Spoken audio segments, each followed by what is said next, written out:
This is the easiest time to improve your roster for free, and we still somehow overthink it. What's up, everybody? We are back for another waiver wire video, and every single year early in the season there are legit breakout players just sitting on the wire, but by the time most people notice, they are already long gone in the majority of leagues. So in this video, I'm going to go over the top waiver wire targets right now, who you should be adding, and just as importantly, who you should be avoiding to upgrade your team today. But first, huge thanks for all the love on that last video. I can't believe we got 10K. I think that's a personal record for me for any waiver wire video. So big shout out to you guys. And if you're new here, I'm Chris and welcome to Number 2 Sports.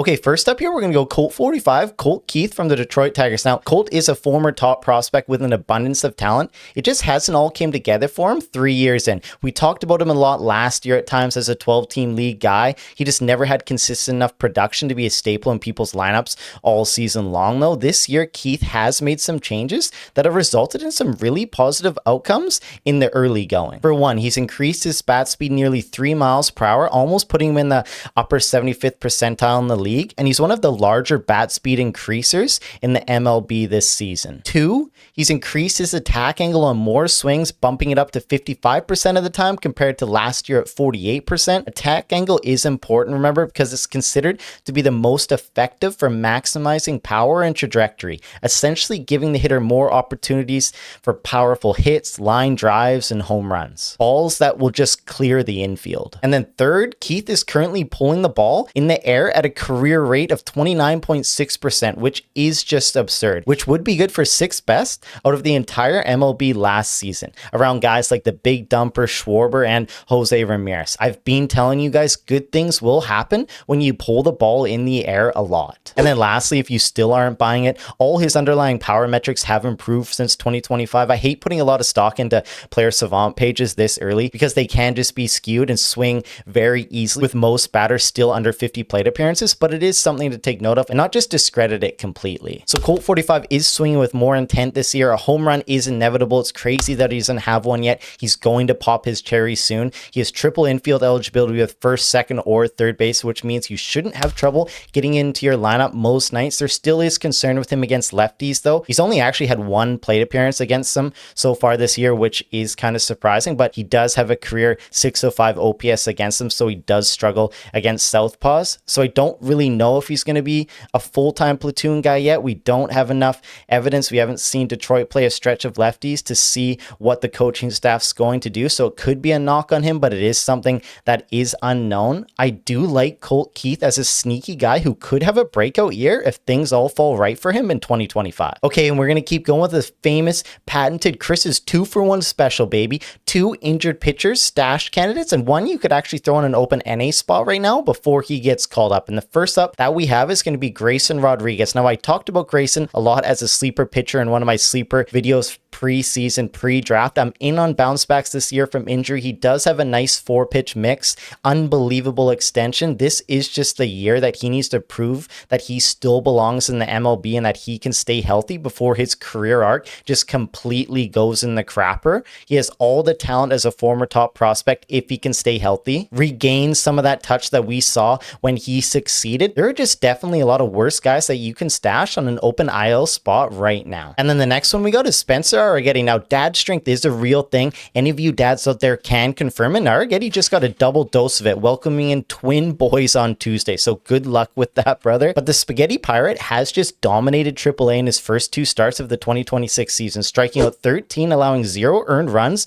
over 8.1 innings. I imagine he will be called up to the big leagues very soon with the news of Hunter Brown's injury. The Pirate is the most accomplished minor league pitcher that Houston has in their farm right now. We've seen the upside in years past. I know 2025 was just an utter disaster with that fluke injury, and then he came back and just got absolutely shelled. But as someone that you can still stash on an open NA spot right now, let him burn a couple starts in the major leagues, see if he's regained some of that touch, regained some of that juice from that nice 2024 run that he did have. Strikeouts are king, man. He's only 26. Houston even develops pitchers. I like the spaghetti part, and I like chasing this upside for essentially free right now. Next up, we have TJ Rumfield, the first baseman from the Colorado Rockies. Now, the 25-year-old was just clearly blocked in the Yankees organization. He won the first base job with a nice spring training in which he homered 5 times, and he's just continued to annihilate the baseball in the early portions of 2026. In all honesty, his underlying power metrics really aren't that good though, and they just weren't in the minors either. He has below average exit velocity, his hard hit percentage is nothing to get excited about,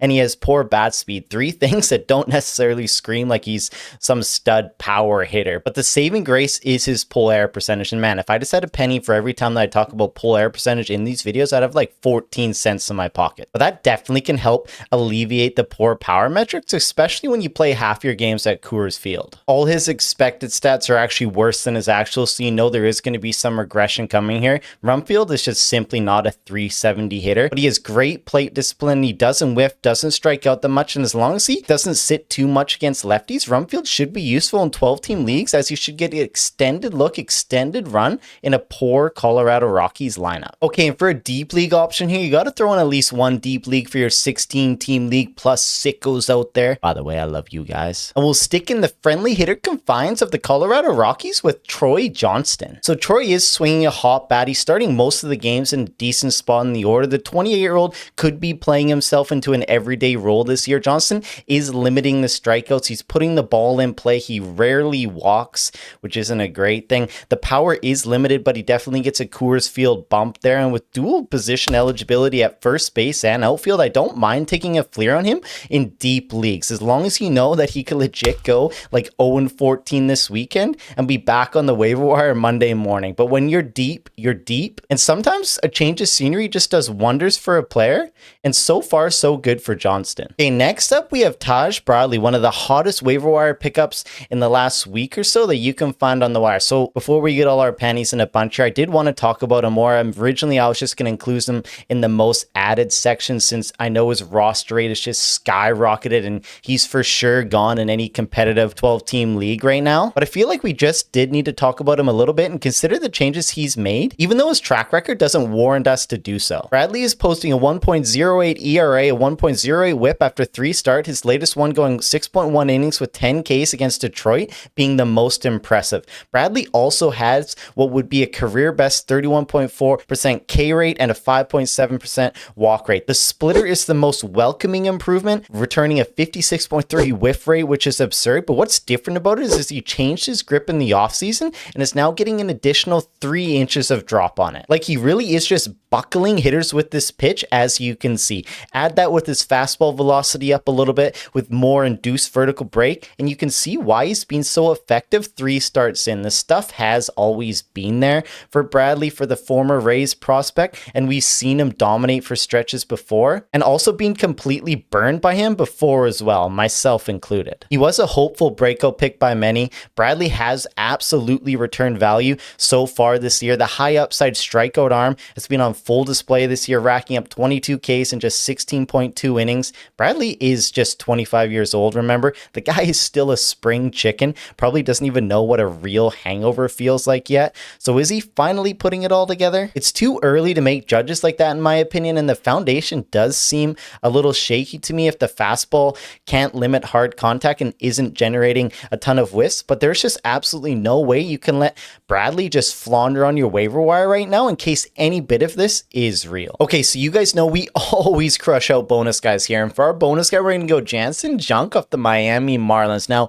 I mean, I'm going to admit out front here, this one does feel a little scary putting him in the main section here, even if it's a bonus guy. My crown jewels are definitely a little tight, a little concerned, but the arsenal just looks so improved this year. He legit does look like a different pitcher. This is like the ultimate FOMO ad for 12-team leagues. Junk is fresh off an offseason working with Driveline. His 4-seamer now boosts a 19-inch vert, a 1.6 height-adjusted VA, which means that he has a super flat attack angle, which is good, and he's sitting at 95 miles per hour, actually a little bit more, up from 93.5 last year. One of the biggest fastball risers this year in the MLB, which is just quietly turned into like an elite offering, I think. Like he just needs to keep that thing up in the zone and it's gonna play well. Junk pairs that fastball now with a very good changeup that has almost 4 more inches of run and 4 more inches of drop, and a slider that does tend to have solid sweep. Junk has put more emphasis on tunneling his sweeper and slider that do have a 7-mile-per-hour velocity difference between the two, which is important, and just throwing one of his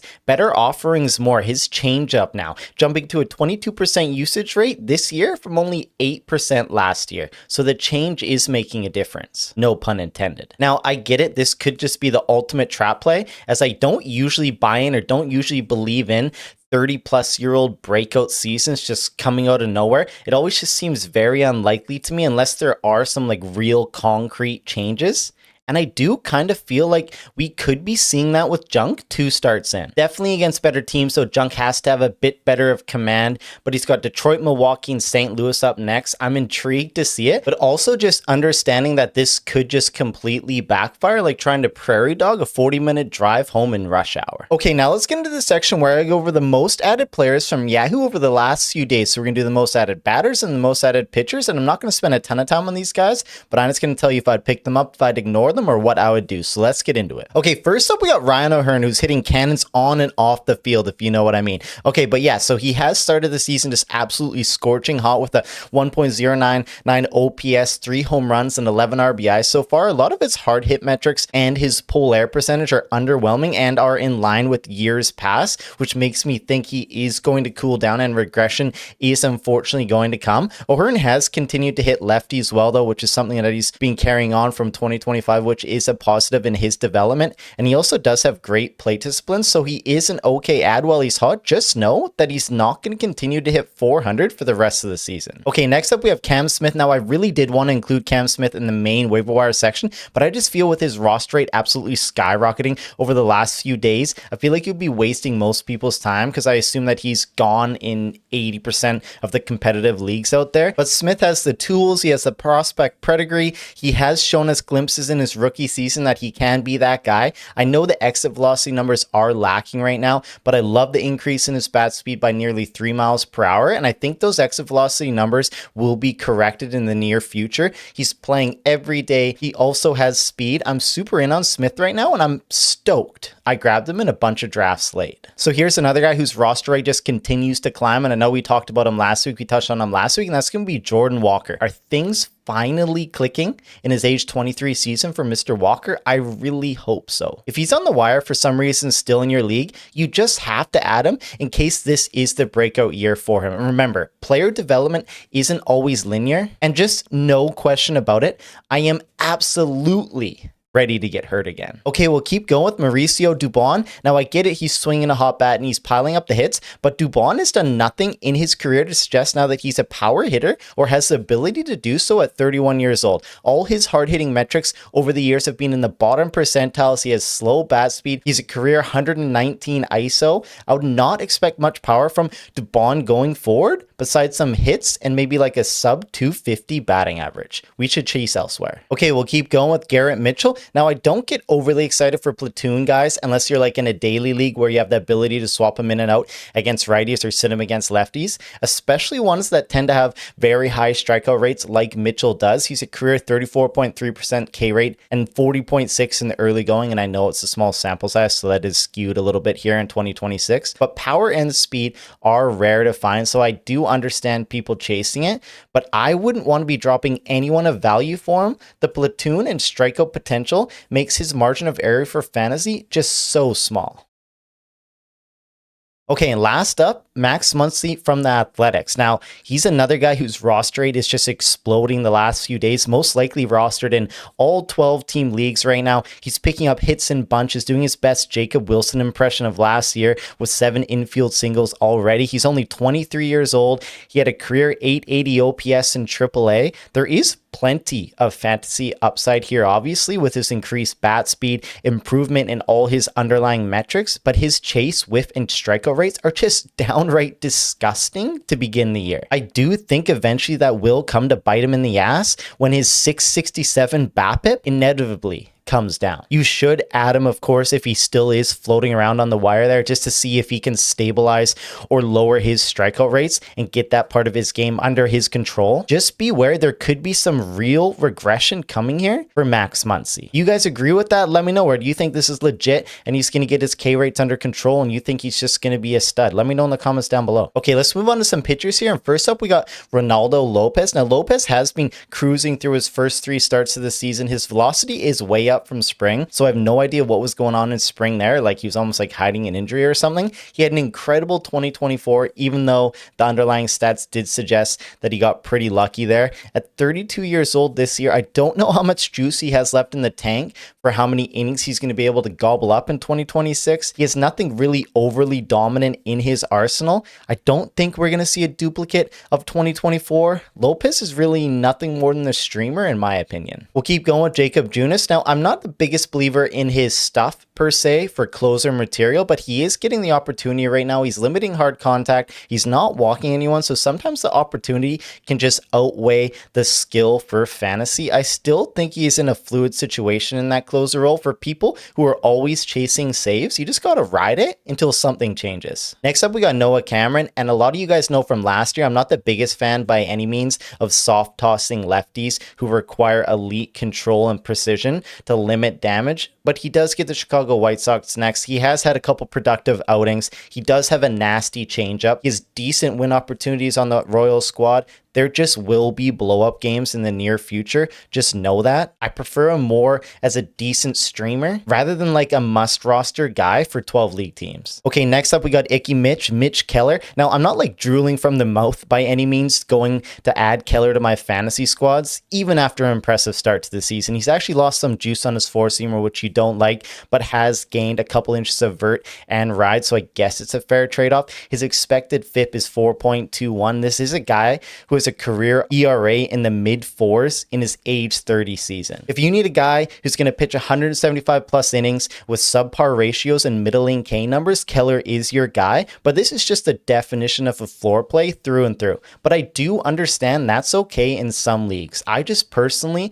like chasing that upside. Okay, we'll keep going with the next most added, and that's Joe Boyle. Now, I actually was thinking for a little bit here that I was going to include Boyle in the main section because he did look great against Minnesota, really seeming like a different pitcher who added a sinker, shifted his arm angle, showed better movement profiles, all things that you do want to see for a pitcher taking that next step. But then he went out and just got smacked in the tits from the Cubs and kind of deflated all my steam there. He's definitely better than that outing, but how much can we really trust him with Ryan Pepio nearing a return and someone who is just probably going to be very volatile start to start if he does stick in the rotation? Boyle might get the Chicago White Sox next though, and there is strikeout upside there, obviously, if you want to chase it and just see where it goes. Just in my opinion though, be ready to move on if he gets sent back down or as another blow up start. All right, and we got to end it somewhere, so let's end it on Mr. Grant Holmes here. Now, Holmes has delivered back-to-back quality starts for the Braves and fell just one inning short of another in his season debut, and I just love his picture on Yahoo.